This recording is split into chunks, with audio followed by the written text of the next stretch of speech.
Virginia Flaherty, and this is my husband. I'm John Flaherty, and together we run Central Coast Outdoors. Do you remember when we came out here on Christmas morning and we had Kinley, our daughter, and the dogs, and we had everybody in kayaks, and it was a really cold day, and we saw all of those amazing flocks of sandpipers doing their banking off in the distance and their white flashes. And do you remember that? In and around Morro Bay, there are often up to 200 different species of birds in the wintertime that are here. And it's a major bird watching hotspot, international hotspot. You know, we were talking about, you know, the surprises and things that you see on the bay, and sometimes when the wildlife comes up, particularly the marine mammals, sea lions or harbor seals, they'll pop up really close to the boat and they'll just look at you. And it's the darndest thing. It's almost like you're in their home and they're saying, "Hello, visitor. What are you doing here?" And you go, "Hi." Those big black liquidy eyes. Yeah. You definitely have that feeling of connection. They probably don't, but you do. They're wondering, who is this person in this plastic thing again? Yeah. Into my house. The bay is just filled with so many interesting things. One of the things that I really like is that we have active oyster farming going on out in the bay.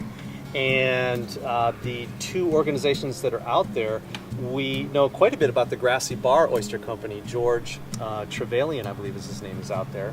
And he is a wealth of information. I've gone to talks that he's done. Every time we do tours and he's out there, we stop over at the oyster farm and listen to what he has to say.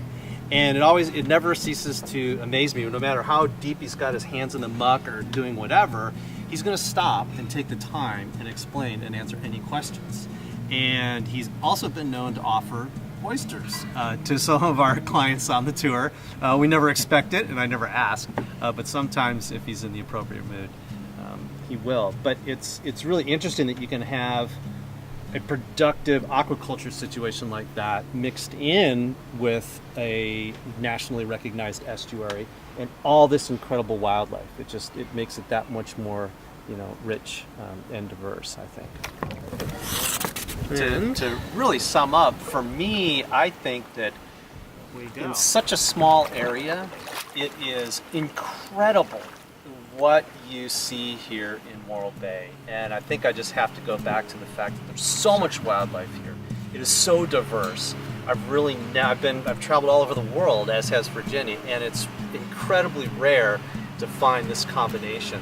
Not only culturally with the small towns, but everything else, the wildlife, the changing situation, and just what you can see and do here. It's just really, to me, an incredibly unique and special place.